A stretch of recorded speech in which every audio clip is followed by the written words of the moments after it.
हमारा यूट्यूब पर चैनल है इस्लामिक, तो हम आपसे कुछ सवाल करेंगे, इजाज़त है? इजाज़त है। माशाल्लाह। अच्छा, सबसे पहला सवाल आपसे है, आप ये बताएं सबसे अफजल इबादत कौन सी है? सबसे अफजल इबादत, ताज बताइए। सबसे बड़ी इबादत, सबसे अहम और सबसे अफजल फजीलत वाली इबादत कौन सी है, आप बताएं। नबी की है। कौन सी चीज़ है? वो फ़र्ज़ है, उसका करना ज़रूरी है, फ़र्ज़ है वो चीज़, आप बताएं। नमाज। नमाज, बिल्कुल सही। सारी नमाज़ें, फ़जर नहीं, पाँचों वक्त की नमाज़ पढ़ना फ़र्ज़ है, ये सबसे अफजल इबादत है। और मरने के बाद सबसे पहला हिसाब नमाज का होगा, है ना? कितने वक्त की नमाज़ पढ़ना फ़र्ज़ है, आप बताएं। 5 बार। 5 वक्त। पहला कलमा पढ़कर सुनाएं। अव्वल कलमा तोय्यब माने पाक, ला इलाहा इल्लल्लाह मुहम्मद रसूलुल्लाह। हाँ, मुहम्मदुर रसूलुल्लाह, माशाल्लाह। अच्छा, इस कलमे का तर्जुमा मालूम है नहीं। आपको? इस कलमे का तर्जुमा है, अल्लाह के सिवा कोई माबूद नहीं, मुहम्मद सल्लल्लाहु अलैहि वसल्लम अल्लाह के रसूल है। देखो, कलमा पढ़ा, हम मुसलमान हैं, उसकी मीनिंग, उसका मतलब हमें मालूम होना चाहिए, ठीक है? अच्छा, ये बताएं, हज़रत आदम अलैहिस्सलाम सबसे पहले नबी हैं, आखिरी नबी का नाम क्या है? सबसे बस 2 मिनट बैठ जाएंगे वो, हैं? सबसे आखिरी नबी का नाम बताएं। साकी नबी का नाम क्या है? पहले है यार।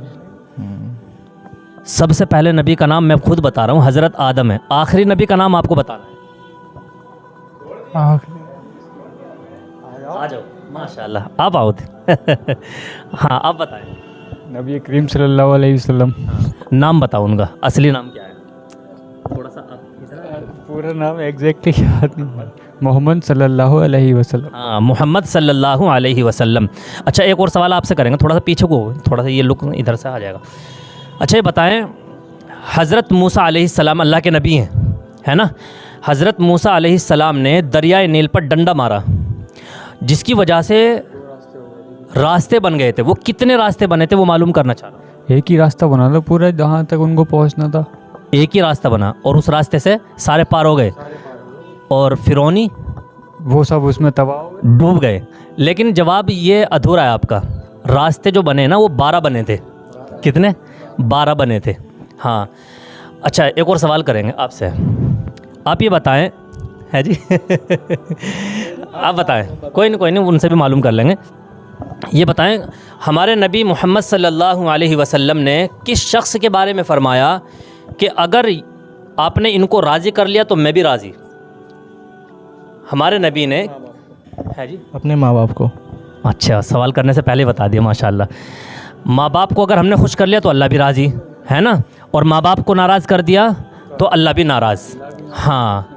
अच्छा, किसके बारे में हमारे नबी ने फरमाया कि वो शख्स अगर उसका नाफरमान हुआ तो वो जन्नत की खुशबू भी नहीं पाएगा? माँ बाप की नाफरमानी। माँ बाप की। हाँ, माँ बाप की नाफरमानी करने वाला। और एक और के बारे में फरमाया, जो बखील होता है, कंजूस होता है, जो जहाँ खर्च करना होता है वहाँ भी खर्च ना करे, ऐसे शख्स के बारे में भी हमारे नबी ने फरमाया कि ऐसे शख्स को भी जन्नत की खुशबू तक नहीं मिलेगी, ठीक है? अच्छा, आप भी आ गए, माशाल्लाह। आपका नाम क्या है? मोहम्मद रेहान। अच्छा, माशाल्लाह भाई रेहान, आपसे भी एक सवाल है, थोड़ा सा आगे को आ जाएंगे? हाँ। एक सवाल ये है, जुमे के दिन जो हम नमाज़ पढ़ते हैं, उसमें जुमे की नमाज में ज़ोहर की नियत करनी है या जुमे की नियत करनी है? गलत अगर हो जाए तो बता देना। हाँ, वो तो मैं बताने के लिए तो खड़ा हूँ। हाँ, बताऊँगा मैं, अगर जुमे की नियत करनी। जुमे की नियत करना, बिल्कुल सही जवाब, माशाल्लाह भाई, आपने तो कमाल कर दिया। जुमे की नमाज़ जो हम पढ़ते हैं उसमें जुमे की ही नियत करनी है, ज़ोहर की नियत नहीं करनी, क्योंकि हम ज़ोहर की नमाज़ नहीं पढ़ रहे।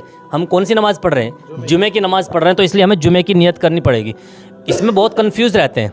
देखो, ये सीखना सिखाना है, कुछ लोगों को मालूम नहीं होगा, तो जो हमारी वीडियो देख रहे हैं उनको भी मालूम हो जाएगा, और बहुत को मालूम भी होता है, ऐसा नहीं है ना? अच्छा, एक और सवाल करेंगे, कौन सा गुनाह ऐसा है जो खाना काबा को गिराने से भी बढ़कर है? सूत लेना। जना, सूत लेना। आप बताएं।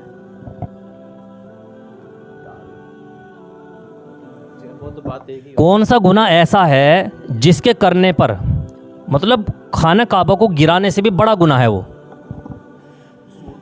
झूठखोरी तो नहीं? आप बताएं। नमाज ना पढ़ने।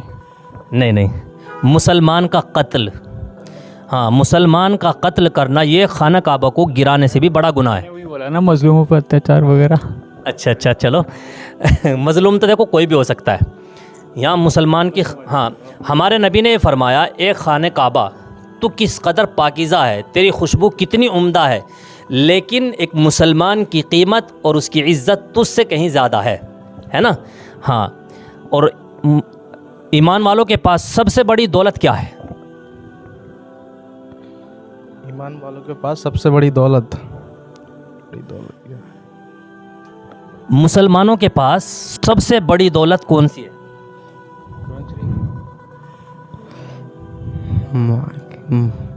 कुछ तो बोलो। माँ बाप की। माँ बाप की खिदमत करना? नहीं। कुरान शरीफ? कुरान शरीफ? नहीं। नमाज? नहीं। ईमान, ईमान सबसे बड़ी दौलत है। सबसे पहला नंबर ईमान का है, अल्लाह के ख़जाने में भी बोलना चाह रहा था, मैं बोला नहीं। अच्छा अच्छा, हाँ ईमान सबसे बड़ी दौलत है, क्योंकि ईमान के बगैर तो कुछ भी नहीं है। शुरुआत मुसलमान की ईमान से होती है ना, कलमे से शुरुआत होती है ना। अच्छा, एक और सवाल कर लें। इंसान के शरीर में सबसे ज़्यादा ताकतवर हिस्सा कौन सा होता है? सबसे ताकतवर हिस्सा दिल। दिल? दिल। हाँ सही जवाब है, दिल सबसे ज़्यादा ताकतवर है, बिल्कुल। मैं बोलने वाला था क्या जी? जी, दिल का ना, मैं बोलने वाला था मगर भाई ने जवाब। चलो माशाल्लाह, आपको भी मालूम था, आपको भी सबने सही बताया। ये ऐसा है जो पक्का भी बहुत मजबूत भी कर सकता है और सबसे नीचे भी गिरा सकता है। बिल्कुल सही। हाँ, अच्छा ये बताएं, नमाज पढ़ना फ़र्ज़ है, जनाजे की नमाज पढ़ना फ़र्ज़ है या क्या है? वाजिब? नहीं। 5 वक्त की नमाज पढ़ना फ़र्ज़ है, जनाजे की नमाज पढ़ना फ़र्ज़ है, वाजिब है, फ़र्ज़ किफ़ाया है, क्या है? फर्ज किफाया। हाँ, फ़र्ज़ किफ़ाया। फ़र्ज़ किफ़ाया का मतलब क्या होता है, ये बताएं आप। ये तो नहीं पता जरा। कुछ तो बोलो। पता नहीं इसके। आप बताएं। शायद छूट गई तो उसका गुनाह नहीं है, हाँ। लेकिन पढ़ना ज़रूरी है। अगर मौका मिल रहा है तो पढ़िए इसको, बाकी अगर परेशान है तो फिर तो कोई। आप भी बोलेंगे कुछ? नहीं, बस बोल दिया भाई ने तो। यही है। हाँ, फ़र्ज़ किफ़ाया का मतलब होता है कि कुछ लोगों ने अदा कर ली तो सबकी तरफ से काफ़ी।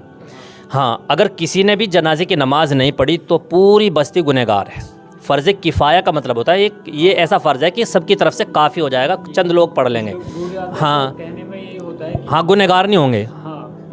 हाँ, जिसने पढ़ ली बस सबकी तरफ से काफ़ी हो गई। लेकिन फ़र्ज़ ऐन वो फ़र्ज़ नमाज कहलाती है जिनका पढ़ना सब के लिए ज़रूरी है ना। वो 5 वक्त की नमाज फ़र्ज़ है। अच्छा, तरावी की नमाज कितनी रकात पढ़ी जाती है? जी, तरावी कब पढ़ते हैं? ये भी पता। ये नहीं पता। रमज़ानों में ईसा के बाद, ईसा की नमाज के बाद। हाँ, कितनी रकात पढ़ी जाती है? 20 रकात। 20 रकात। अच्छा, सबसे पहली ये बताएं, 4 किताबें आसमानी, ज़बूर, तौरेत, इंजील, कुरान शरीफ, इन चारों किताबों में से अल्लाह ताला ने किस किताब की हिफाजत की ज़िम्मेदारी ली है? यहाँ से शुरू करता हूँ। कुरान शरीफ। कुरान शरीफ। आप? क्या क्या नाम बताए थे? 4 किताबें जिनमें से ज़बूर, तौरेत, इंजील, कुरान शरीफ, ये 4 किताबें किसकी हिफाजत की ज़िम्मेदारी अल्लाह ने ली है? जबूर। ज़बूर की। कुरान शरीफ। कुरान शरीफ। हाँ, आप तीनों का सवाल का जवाब बिल्कुल सही है, और आपका ज़बूर नहीं है ना। जितनी भी आसमानी किताबें आई, कोई बात नहीं, जितनी भी किताबें नाजिल हुई उन सब में तहरीफ की, लोगों ने बदल डाला, अपने मन से उसके अंदर चेंजिंग कर दी। लेकिन कुरान एक वाहिद ऐसी किताब है जिसके अंदर कोई बदलाव नहीं हुआ। अल्लाह ने इसकी हिफाजत की ज़िम्मेदारी ली है ना। एक एक हर्फ की ज़िम्मेदारी अल्लाह की है, इसलिए आज तक और क़यामत तक इसके अंदर कोई चेंजिंग नहीं होगी। अच्छा, कुरान के एक हर्फ पढ़ने पर कितना सवाब मिलता है? ये तो नहीं पता मुझे। इसका मालूम नहीं है मुझे भी। ऐसा अच्छा, कुरान की सबसे पहली वही कहाँ नाजिल हुई? कुरान कुरान जब उतरना शुरू हुआ तो सबसे पहली आयत और सबसे पहले कहाँ नाजिल हुआ कुरान? मक्का मदीने में। मक्का मदीना दो शहर हैं, अलग अलग हैं। कहाँ? मक्का में। कौन सी जगह थी? मक्का एक बहुत बड़ा शहर है, जैसे दिल्ली एक बहुत बड़ा शहर है जहाँ आप रह रहे हैं, तो ये बहुत बड़ा शहर है। ऐसे ही मक्का भी बहुत बड़ा शहर, किस जगह पर? याद नहीं आ रहा है, मुझे मालूम था, पढ़ा है मैंने, याद नहीं आ रहा है।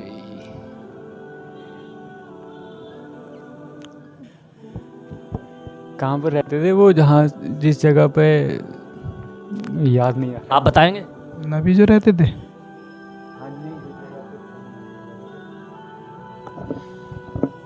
आप लोगों से मालूम करता हूँ, जितने भी हमारी वीडियो देख रहे हैं इन सब से मालूम करता हूँ कि कुरान शरीफ के एक एक हर्फ पर कितनी नेकियां मिलती है और कुरान शरीफ की सबसे पहली आयत कहाँ नाजिल हुई और कौन सी नाजिल हुई, यह आप लोगों को बताना है।